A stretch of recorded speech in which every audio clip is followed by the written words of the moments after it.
ऐसे कई केसेस हैं जिसमें कुछ पता ही नहीं चला। बहुत नमस्कार, आप देख रहे हैं नवभारत टाइम्स, आपके साथ मैं अमन कुमार। देखिए, एनएमसीएच के डॉक्टर पिछले 22 दिनों से लापता हैं। पुलिस भी ये गुत्थी सुलझा नहीं पा रही है। मुंबई से चल के उनके बहनोई शेखर सुमन आज पटना आए, मीडिया के सामने अपनी बातों को रखा। हमारे साथ भी बातचीत करने के लिए शेखर सुमन है। शेखर सुमन जी, क्या लगता है 22 दिन हो गए हैं, डॉक्टर साहब का कोई अता पता नहीं चल रहा है, पुलिस अभी तक इस गुत्थी को सुलझा नहीं पा रही है?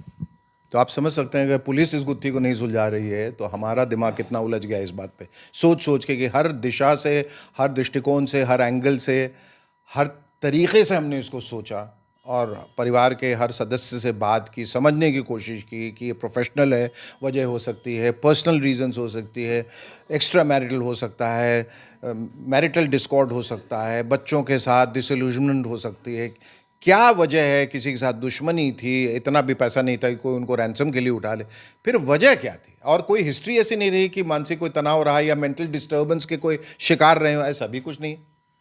तो ये गुत्थी सुलझ ही नहीं रही है। अचानक किसी का ये पुल के और इतने बड़े ब्रिज के बीच से गायब हो जाना और सीसीटीवी कैमरा का न होना, जिसकी वजह से इतनी सारी मुश्किलात आ रही है कि हम कोई सुराग, कोई दिशा नहीं ढूंढ पा रहे हैं। अब दिमाग काम ही करना बंद कर दिया। 22 दिन तक लगातार आप सोचिए कि हम लोग हर वक्त 3-4 घंटे बात करते हैं। अब यहाँ मैं आ गया हूँ और यहाँ भी सबसे मिलने की कोशिश की, बातचीत करने की कोशिश की, लेकिन सर मार के पटक के हम लोग मर गए, लेकिन कोई एक रास्ता नहीं दिख रहा। पुलिस ने 2 तरह की थ्योरी बताई। एक तो उन्होंने कहा कि डॉक्टर साहब सुसाइड कर लिए हैं, दूसरा लेकिन उनकी गाड़ी मुजफ्फरपुर से लौटते गांधी पटना की ओर गांधी सेतु पे। तो क्या लगता है पुलिस अपने काम को सही तरीके से नहीं कर पा रही है? नहीं, पुलिस तो अपना काम बिल्कुल सही तरीके से कर रही है, लेकिन वो उनके बस में नहीं है। जो उनके बस में नहीं है तो वो कैसे करेंगे? वो उन्होंने पूरी कोशिश कर ली है, लेकिन उसके बावजूद जो है वो वहाँ तक नहीं पहुँच पा रहे हैं जहाँ तक उनको पहुँचना चाहिए। शायद बाहर की एजेंसीज की मदद लें। कभी कभी आप देखेंगे डॉक्टर्स जो हैं बहुत सक्षम होते हैं और किसी ऑपरेशन में फंस जाते हैं तो हमेशा दूसरे डॉक्टर को फ़ोन करते हैं और कहते हैं कि ये बताओ कि इसमें क्या करना चाहिए, और कभी कभी रास्ता निकल आता है। उसी तरीके से इन्होंने, आई एम श्योर कि they must have done their best, अपने हर तरीके से बहुत अच्छे से काम किया होगा।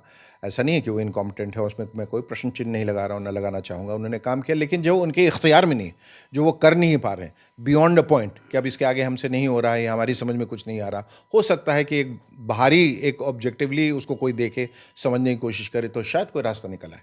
आपकी बहन से भी हमने बात किया था, उन्होंने कहा था कि शुरुआत में पुलिस सही तरीके से इन्वेस्टिगेट भी नहीं कर रही थी। उनके भाई हैं एडीजी, उन्होंने शायद दबाव बनाया, उसके बाद पुलिस इस तरीके का काम करी। तो क्या लगता है कि पुलिस अपना काम सही तरीके से नहीं कर रही है, और जो दबाव बनाएगा उसके बाद पुलिस ने इस तरह की थ्योरी बनाई? इस बात से मैं अवगत नहीं हूँ, लेकिन ये ज़रूर है कि जो एडीजी हैं, हमारे ब्रदर इन लॉ हैं प्रशांत कुमार जी, उन्होंने फ़ोन किया था और जाहिर है करेंगे, परिवार के हैं। लेकिन ये कहना शायद गलत होगा कि उनके दबाव में आके पुलिस काम कर रही है। पुलिस अपना काम कर रही होगी। दबाव से फ़ोन करने से, जब आपके सीनियर्स आपको फ़ोन करते हैं या कोई प्रभावशाली इंसान फ़ोन करता है, आप थोड़े और जागरूक हो जाते हैं और थोड़े सजग हो जाते हैं और थोड़ा कस के मेहनत करते हैं। वैसे इतने लोगों के कहने के बावजूद अगर कुछ नहीं हुआ है, इसका मतलब उन्होंने कोशिश तो पूरी की है, लेकिन बावजूद उसके वो किसी सुराग तक नहीं पहुंच पा रहे हैं, किसी प्रमाण तक नहीं पहुंच पा रहे हैं, कोई कंक्लूसिव एविडेंस नहीं मिल रहा है। आप मुंबई से आए हैं, क्या लगता है मुंबई पुलिस और बिहार पुलिस, अगर मुंबई के पुलिस के पास इस तरीके के केस होते तो वो अभी तक सॉर्ट आउट करती? अब ये कहना बहुत मुश्किल है, लेकिन ये है कि बड़े शहर के महानगरों की जो पुलिस होती है वो ज़्यादा सक्षम होती है, क्योंकि उनके पास इंफ्रास्ट्रक्चर बड़ा होता है, उनके पास सपोर्ट सिस्टम बड़ा होता है, उनके लोग ज़्यादा होते हैं और ज़्यादा एक्सपीरियंस्ड होते हैं, इस तरह के केसेस को हैंडल करने में ज़्यादा सक्षम होते हैं। तो मुंबई में या दिल्ली में ऐसे कोई केसेस होते तो शायद अब तक सॉल्व हो गए होते। मुख्यमंत्री नीतीश कुमार से भी क्या आप मुलाकात कीजिएगा? क्या आगे किसी जांच उनका तो पहले शुक्रिया अदा करूंगा कि जो कुछ भी आपने किया है या जो हो रहा है उसके लिए बहुत बहुत शुक्रिया, कि इतनी पूरी कोशिश जारी है।